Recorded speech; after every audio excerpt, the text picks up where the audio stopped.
વડાપ્રધાન નરેન્દ્ર મોદીએ અમદાવાદથી અનેક રેલવે પ્રોજેક્ટનું ઉદ્ઘાટન અને શિલાન્યાસ કર્યો હતો। આ પ્રસંગે રેલવે મંત્રી અશ્વિની વૈષ્ણવ, ગુજરાતના રાજ્યપાલ આચાર્ય દેવવ્રત, મુખ્યપ્રધાન ભૂપેન્દ્ર પટેલ અને પ્રદેશ ભાજપ પ્રમુખ સી.આર. પાટીલ ઉપસ્થિત રહ્યા હતા। વડાપ્રધાન નરેન્દ્ર મોદીએ રાજ્યમાં 10 નવી વંદે ભારત ટ્રેનને ફ્લેગ ઓફ કરાવ્યું હતું। વડાપ્રધાન નરેન્દ્ર મોદી પોતાના ગુજરાત પ્રવાસ દરમિયાન વિવિધ 6000 વિસ્તરણ અને વિકાસ કાર્યો સંબંધિત રેલવે યોજનાઓનો શિલાન્યાસ કર્યો હતો। આ સાથે દેશમાં સ્થાનિક ઉત્પાદકોને પ્રોત્સાહન આપવા માટે 1500થી વધુ વન સ્ટેશન વન પ્રોડક્ટ સ્ટોલનું પણ પ્રધાનમંત્રીએ લોકાર્પણ કર્યું હતું। આ ઉપરાંત 975 સ્થાનો પર સૌર ઉર્જાથી ચાલતા સ્ટેશન અને ઇમારતોનું લોકાર્પણ વડાપ્રધાન નરેન્દ્ર મોદીના હસ્તે કરવામાં આવ્યું હતું। આ ઉપરાંત દેશના વિવિધ રેલવે જંકશન પર બનાવાયેલા નવા 229 ગુડ્સ શેડનું પણ વડાપ્રધાન नरेंद्र मोदी ने लोकार्पण કર્યું હતું। साथियों, हम दुनिया भर में कहीं भी देखें, जो देश समृद्ध हुए, औद्योगिक रूप से सक्षम हुए, उनमें रेलवे की बहुत बड़ी भूमिका रही है। इसलिए रेलवे का कायाकल्प भी विकसित भारत की गारंटी है। आज रेलवे में अभूतपूर्व गति से रिफॉर्म हो रहे हैं। तेज गति से नए रेलवे ट्रैक्स का निर्माण, 1300 से ज्यादा रेलवे स्टेशनों का आधुनिकीकरण, वंदे भारत, नमो भारत, अमृत भारत जैसी नेक्स्ट जनरेशन ट्रेन, आधुनिक रेलवे इंजन और कोच फैक्ट्रियां, ये सब 21वीं सदी की भारतीय रेल की तस्वीर बदल रही है। साथियों, गति शक्ति कार्गो टर्मिनल पॉलिसी के तहत कार्गो टर्मिनल के निर्माण में गति लाई जा रही है। इससे कार्गो टर्मिनल बनने की गति तेज हुई है। लैंड लीजिंग पॉलिसी को और सरल किया गया है। लैंड लीजिंग प्रक्रिया को भी ऑनलाइन किया है। इससे काम में पारदर्शिता आई है।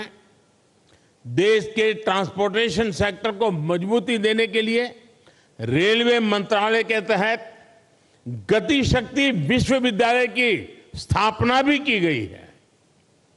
हम निरंतर भारतीय रेल को आधुनिक बनाने और देश के कोने कोने को रेल से जोड़ने में जुटे हुए हैं। हम रेलवे से, नेटवर्क से मानव रहित फाटक समाप्त करके ऑटोमेटिक सिग्नलिंग सिस्टम लगा रहे हैं।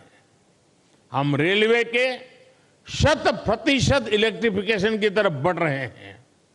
हम सौर ऊर्जा से चलने वाले स्टेशन बना रहे हैं। हम स्टेशन पर सस्ती दवा वाले जन औषधि केंद्र बना रहे हैं। और साथियों, ये ट्रेनें, ये पटरियां, ये स्टेशन ही नहीं बन रहे, बल्कि इनसे मेड इन इंडिया का एक पूरा इकोसिस्टम बन रहा है।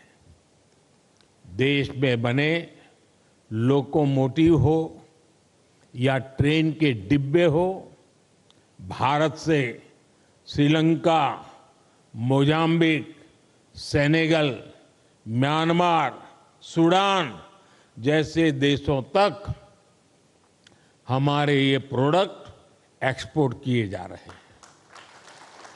भारत में बनी सेमी हाई स्पीड ट्रेनों की डिमांड दुनिया में बढ़ेगी तो कितने ही नए कारखाने यहां लगेंगे। रेलवे में हो रहे ये सारे प्रयास, रेलवे का ये कायाकल्प नए निवेश और निवेश से नए रोजगार की भी गारंटी दे रहा है।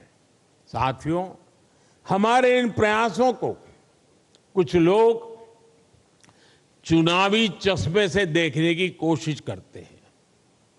हमारे लिए ये विकास कार्य सरकार बनाने के लिए नहीं, ये विकास कार्य सिर्फ और सिर्फ देश बनाने का मिशन है।